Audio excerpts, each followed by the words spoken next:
So that's giving radical candor. Next, you want to gauge it. Because, as I said before, radical candor gets measured not at your mouth, but at the other person's ear. But it's kind of difficult to know what's going on at someone else's ear. So there's a couple of things you can do. One is just pay attention to the other person's response.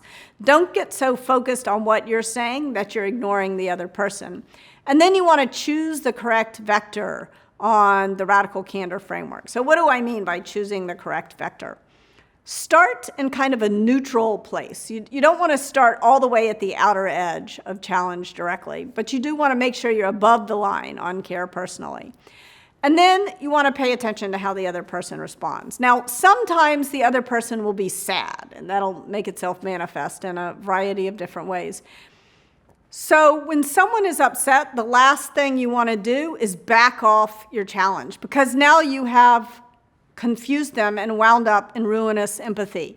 So you want to make sure to go the right direction on care personally, not the wrong direction on challenge directly.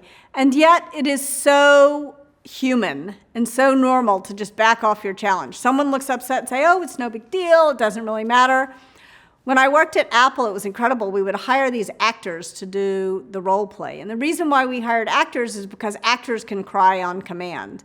And as soon as these actors would start to tear up, these kind of badass software engineers would say, oh, it's okay, it doesn't really matter, and this was just a role play, and they knew they were supposed to be challenging directly, but it's really very deeply instinctive to back off your challenge when someone's upset. And that's not the right thing to do, because it's still a problem. Just because they're upset about it doesn't mean a problem's not a problem. Instead, you want to take a moment and attend to the emotion in the room.